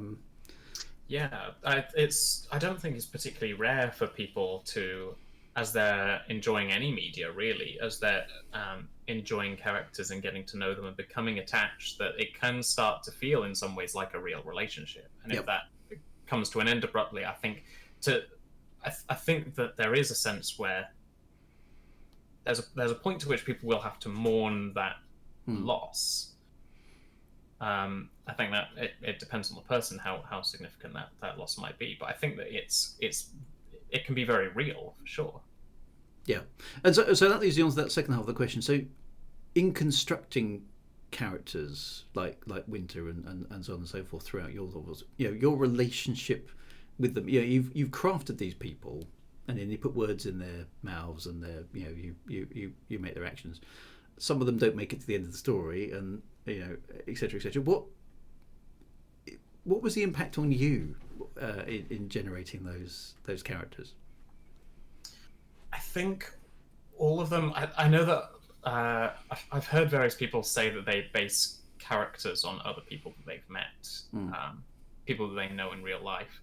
I think most of my characters tend to be different parts of me. Yep. Different ways that I think about the world, or that I see myself interacting with it, and as they manifest in something else, I can really bring a part of them out. And I think that in some ways, the stories of these characters can be quite symbolic of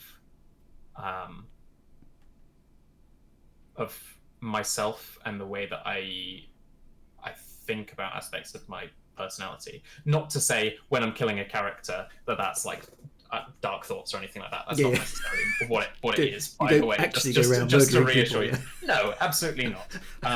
Nor do I want parts of my personality summarily executed. No, indeed, yep.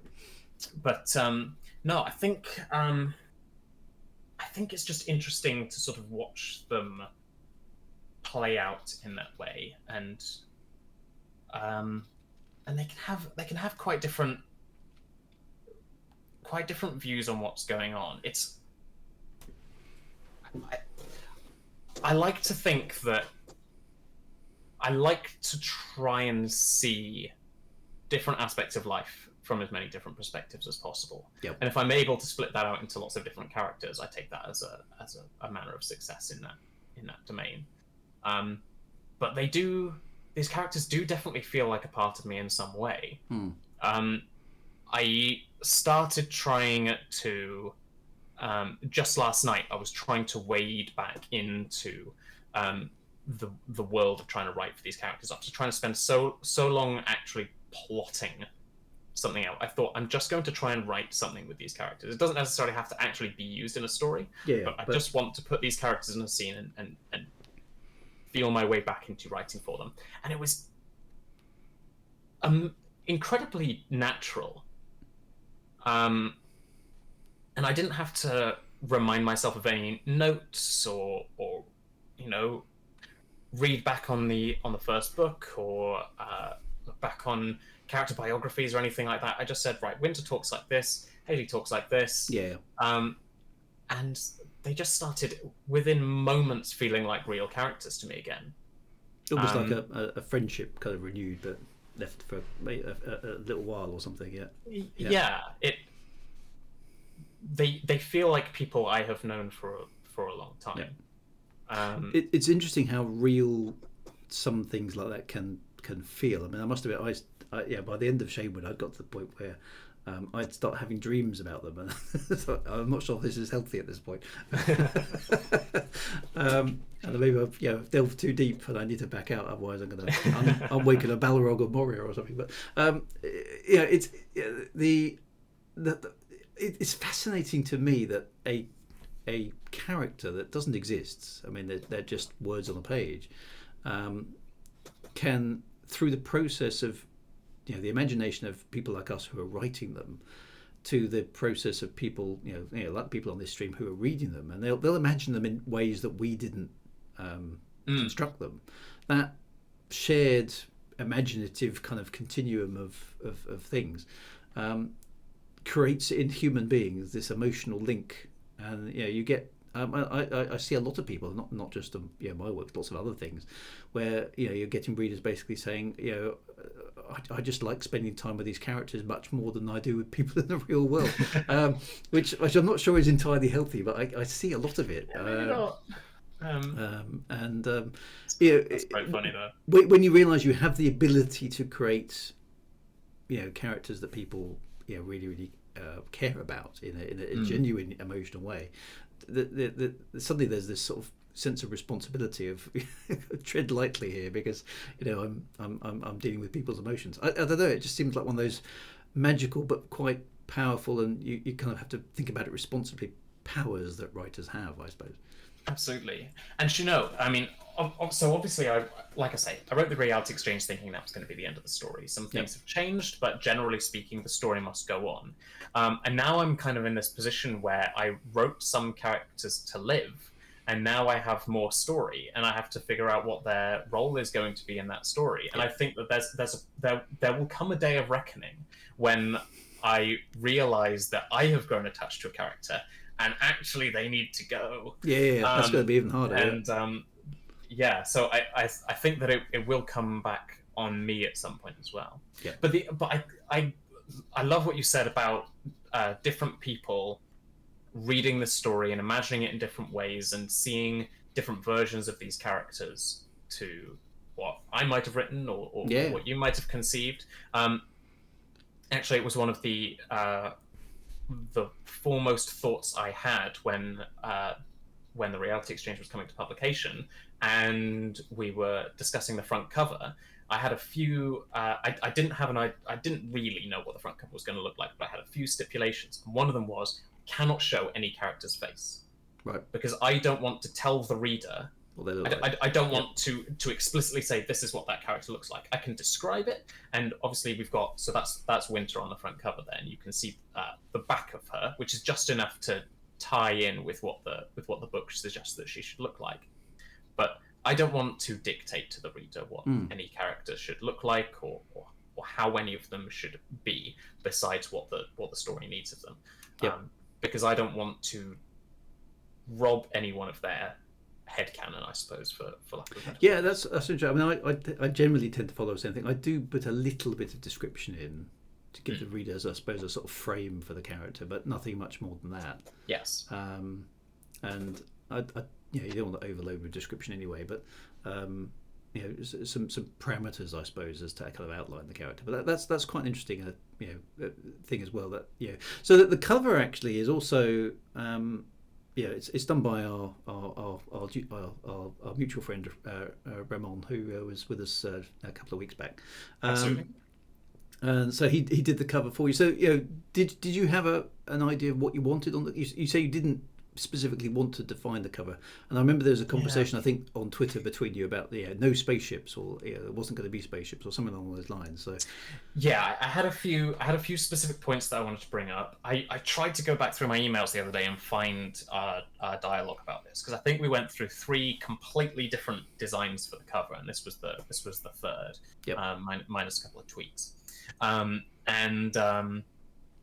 first one was more similar to that. It ended. The second one was a much more sort of contemporary, flat, bold colours. Before eventually coming back to this much more sort of almost watercolour-esque. In sort of you can see the brush strokes and things like that. It's a really nice cover, I think. But there were some specific things that I wanted to say. Obviously, the first thing was I don't want to see a character's face. I didn't necessarily. I can't remember if I specifically said I wanted Winter on the cover, but I said if she was going to be on there, I provided the description of her from the book. Although amusingly, to go back to the idea of sort of headcanon of characters' appearances, I'd originally planned Winter to have a particular appearance, and when I was describing her off the top of my head to Ramon, I described a different appearance. Because in the book, I just sort of, as I've been writing it, the mental image of her character changed as I was as I was writing it, until eventually it just fell into that area where it felt comfortable. I'm like, yeah, that's winter. I know her. And it was not what I'd originally written, which was, I thought that was amusing. Anyway, yes. So the other thing is I wanted the spinal implant on the book. Let me actually just bring that's quite one of these forward. So we've got here. We have Winter here, and then this there is obviously her shoulders, her neck, and we've got the implant right there. The implant's up there, yeah. Yes, and I wanted that to be a focal point, as that is a focal point of the story. I wanted that to really grab attention, and just the beautiful way that it's sort of all encapsulated in that circle, and then just blurry outside of that. Yeah, I really love that. But yes, the other point, as you rightly remember, is I didn't want any external views of a spacecraft, because I thought already that there was enough risk. Like you said before, in transit in science fiction is usually, it's either a mode of getting from one place to another, and that it's just kind of the interim of getting there so that the story can continue, or you end up having a big, like, it's an expansive space exploration, and it's a sort of Star Trek where the ship is a big character, and but that's not really the case in the Reality Exchange. The everything happens inside the ship basically, and you don't see it from the outside. I didn't want to sell the notion that this was going to be some space exploration adventure, because that's not what it is. It's about people. It's not about spaceships and and the technology is there to serve the needs of the story rather than being the focus of. Exactly. Yep. We had a question there from Glenn. Question for both of us, actually. Have you ever had a character evolve in your mind, and over time that you realise they're not matching enough how you first portrayed them? I'll let you go first on that one.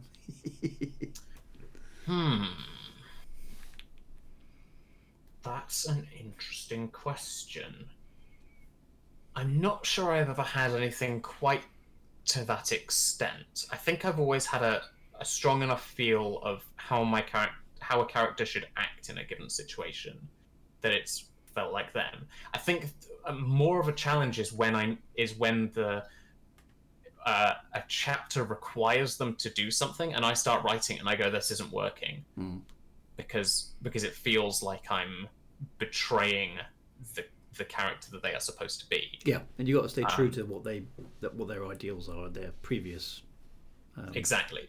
So you've got to find a way of telling the story without turning this character on their head. But I don't think that's anything I've ever done accidentally and then come back and go, this isn't working. It's more that I'm writing the scene and going, this character would not say that, they would not do that, this feels wrong in the moment, and having at that point to find a way to change direction. Okay, that's interesting. Yeah, I mean, for me, I don't think for any characters I've planned, no, I don't let them evolve. I'm like, no, get back on your plot. I've written your bio, and you're sticking to your bio. So most of the time, no. The only character I think of that if you like got a little bit out of my control was surprise, surprise, Salome from Elite Dangerous, because I wrote her into the first book as, to be honest, basically a bit of a spoilt brat, who kind of comes good but kind of doesn't, she was a character who, in the original Elite book, served the purpose of illuminating the insides of the Imperial kind of society. That's really why she was there. And of course, what happened at the end of the first book was that factions in the game decided to adopt her as a sort of figurehead for their own gaming activities, which by the time the second book came around had actually meant that stuff had actually happened in the Elite Dangerous universe with her involved, because basically, if you like, political factions within the game, which I suppose player groups effectively were, had created an agenda, and she was the figurehead of that agenda. And so by the time I came to write the second book, she kind of wasn't the same person. How did that feel for you then? For having other people, so would you describe that as a hijacking to take your character and use it for a different purpose? Did it still feel it was a sort of hijacking with permission, really, because basically when I finished the first book, I asked Michael Brooks, dear old Michael Brooks, what's the chances of us being able to write a second novel? And he went, they're very, very low. It was really only a publicity thing for the game. And I went, well, that's fine. That's cool. So when some player groups basically said, loved your Elite Reclamation, we're going on a hunt for the Rift and all that kind of good stuff. Would Salome the character exist in the Elite Dangerous universe? Would she still think, and could we adopt her as part of our faction as maybe you write a little bit of fan fiction around that kind of thing? And I said, well, I'll write you some stuff, because she likes going exploring and stuff like that, which is one of the things you could do in the game. And I kind of left it like that. So I sort of tacitly gave them permission to run off and kind of almost do their own thing. But it became a lot bigger than I expected it to be. And then eventually the opportunity came around to write the second book, by which point a whole stack load of stuff had happened. And I got the opportunity to write some Galnet articles. So suddenly it all became a kind of actual lore in the game, because it was in Galnet. And then as a result of that, I had to kind of up basically, what's she actually been doing in reality for the last 3 years as a preamble to writing the second book, which wasn't something I'd originally planned for her in the first book. She was, that story arc had to be added as opposed to it was planned, so which is not my normal way of doing things. So Salome definitely evolved out of my control for a certain period of time, and then I sort of had to jump back in and basically try and wrestle control of her. And in some ways, I mean, obviously her demise was a thing of some quite some controversy, but in some ways it was a relief to me, thinking, I haven't got to think of what happens next anymore. She's dead, yay! Sweet relief. So it was kind of it was bittersweet, actually, because the circumstances of her death don't really be retold, but in some ways it was a relief, because I thought I can let it go now. I don't need to keep trying to figure off what's going to happen next. So a bit of a curious one, that one definitely is not, it certainly wasn't under my control all the time.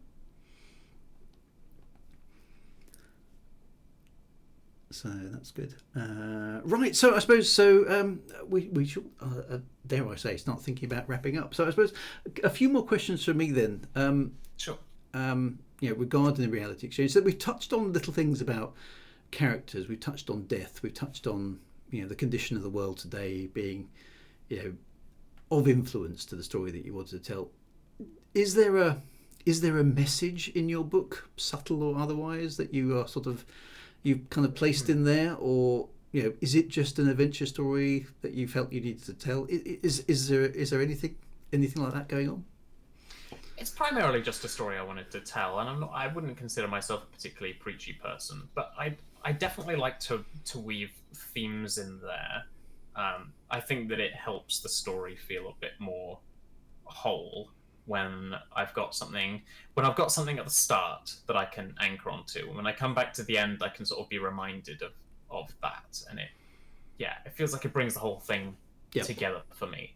I mean, a small thing is the start of the first chapter echoing very closely the start of the final chapter, but other things just being there is a theme, not too subtle. In fact, there are two different characters who spell it out in plain English. Is just the notion of looking at the bigger picture. Yep. Which I think is just always an important message to have in any context. When anything when you think you know what's going on, just check again. Yep. Because chances are you're ignorant about something and you don't realize it, and it can drastically change your opinion on a situation. In Winter's case, very early on, she thinks she knows what's going on, and someone says, well, actually, just step back and look at things for a moment, because actually the reality is more complex than that. Someone says, look at the bigger picture. Yep. Then, quite near to the end, in a similar, though strikingly different context, someone else on a very different side of things says basically the same words. Take a look at the bigger picture.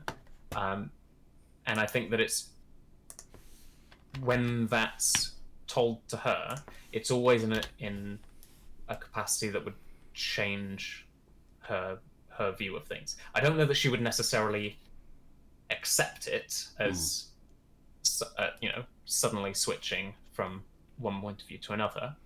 But in those moments, I think it's certainly enough to give her pause and make her think that maybe I don't have all the answers. I've definitely got that sense from reading the book that she's quite, she's the way she comes across at the beginning of the book is very much I'm here to do a job. I'm going to get this job done. I don't really care much about anything else that's going on around me. The war is the war. Earth is Earth. This is a spaceship. It's going to get me to my destination. I'm just going to do this thing. Yeah. And that's the impression you get from her at the start. And then of course all the stuff happens, and by the time you get to the end, it's she's gone through a character progression. She's forced to care very much by circumstances. She is forced to care, which I think is nice because it's kind of an awakening. It's forcing the character to deal with some, like you say, with some stuff that's bigger than they are, for which they don't have all the information, they don't have all the knowledge, and they're forced to rely on other people for various bits and pieces as well. So so that definitely came across in reading it. So I don't generally like to preach or to tell messages necessarily, but a strong theme like that I quite like. Or something else I quite like to do is just to ask questions, even quite insubstantial questions, at least as far as the story is concerned, or sort of real life philosophy or anything like that. But things like, hang on, that breaks the laws of physics. That doesn't.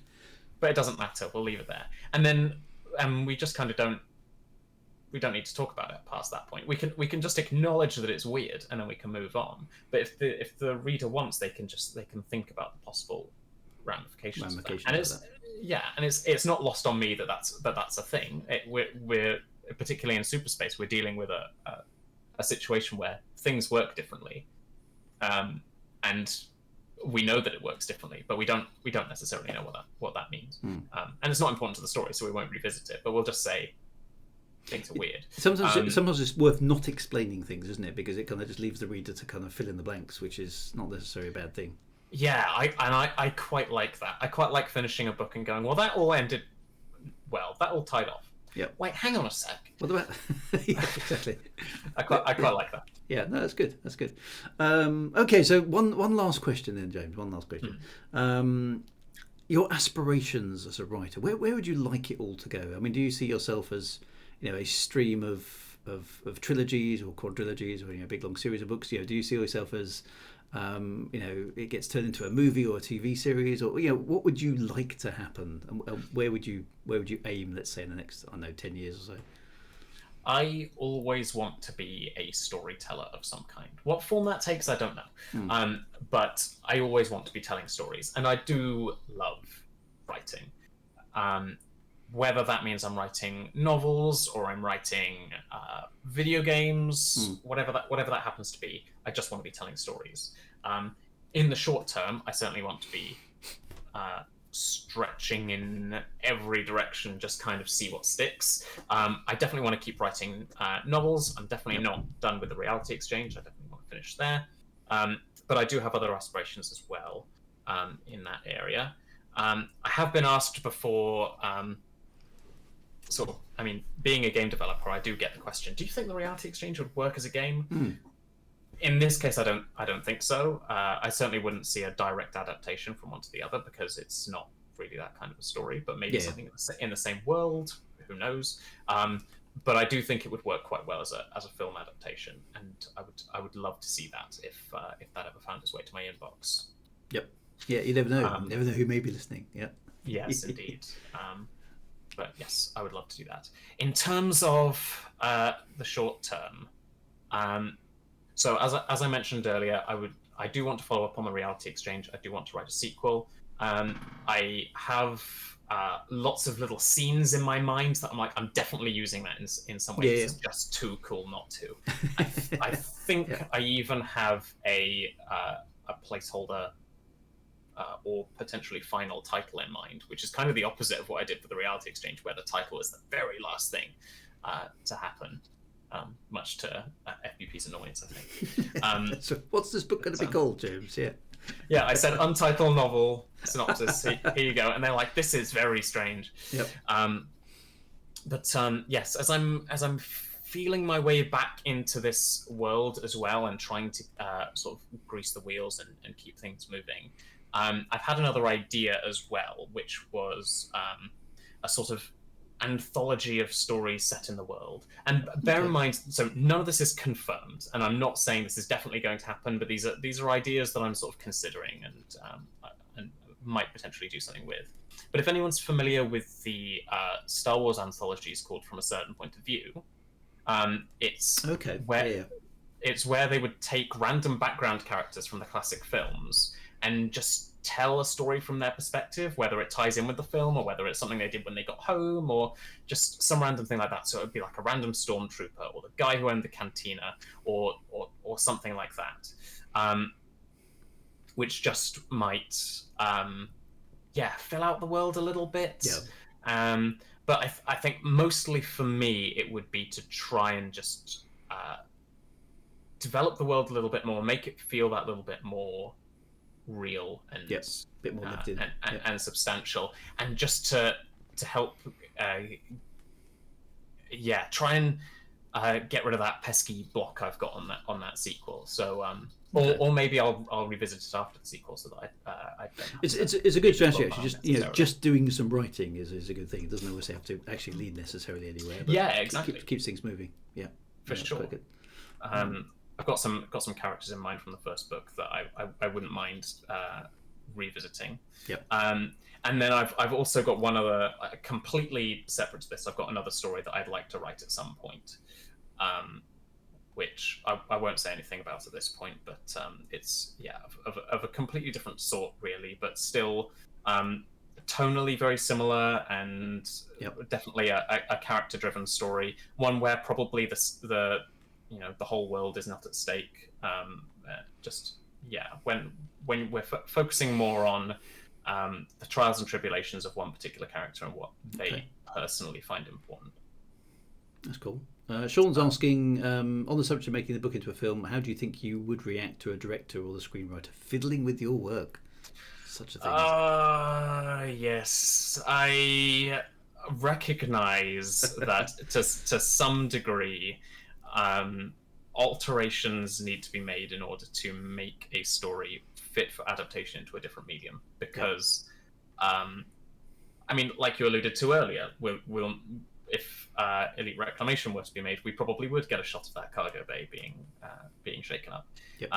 Little things like that make things better for screenplay, but not necessarily for a novel, and vice versa. I think some things will probably need to be chopped, and on one level, I think I'd have to be okay with some fiddling, but my book's perfect. You can't change it.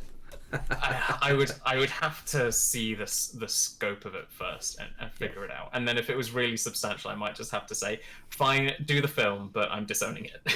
Yeah, that's the thing. This is not my story anymore. Just give me a stack load of money. Yep, that's right. Good. Yes, that's really cool. Brilliant, James. Anyway, it's been an absolute pleasure. Thank you so much for coming onto the stream tonight. Anytime. It's been really, really good. Lovely to have you on. Thank you for everybody in the chat, obviously, as well, to for all the questions and contributing pieces. I'm just going to stick a link to James's book in the chat there. So if you do want to grab yourself a copy, if you're not in the UK, actually, there's FPB's probably got one of those nasty little short links, haven't they? Yes, I can get that for you, because so feel free to whack that. I know what it is. Whack that in the chat, because that will take you to whatever version of Amazon it needs to be.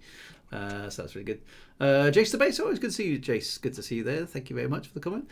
So the idea of these interviews has been to chat with different authors, but I can thoroughly recommend the Reality Exchange. It's not your average sci-fi novel, but it's got there you go. So click on that link instead of the one that I typed in. I can thoroughly recommend it. It's a great story, very very strong characters, and a different take on space travel, which I found was quite compelling. So. If you like that kind of story, and you've been listening to what James has been talking about this evening, then feel free. Please go and buy it. I'm sure James will be very very appreciative of that as well. I certainly will. Thank you very much. And leave reviews. I love please leave reading reviews. Yeah, reviews are great. Yeah, we definitely love reviews. So, anyway, thank you once more, James. It's been an absolute pleasure. Thank you very much, and to everyone in chat. Of course, I'll echo your sentiment there. Yeah, that's brilliant. And also, thanks to the guys from FBP who've been in the chat. Thank you, obviously, to all of you chatterers. Is that the correct term? Oh, yeah. Twitchers or whatever you are. You strange disembodied usernames on the screen. That's what you are. And thank you very much for popping along. And obviously, as per usual, this will be up on YouTube in a day or so. And I'll include links to James's book in there as well. But thank you very much, everybody. Have a fantastic week ahead. I'll see you later on in the week. There won't be an interview, I'm afraid, this time next week. I'm going to be on holiday next week, and I will actually be up in Scotland. So I'm going to see young Josh, my son, who's at university now, believe it or not. So there won't be streams next week, but we'll be back the week after that with some more authoring discussions. So thanks once again. Look after yourselves. Be good. Have a fun time, and we'll see you on. Take care. And as always, good night, my friends, everyone. right on. See you soon.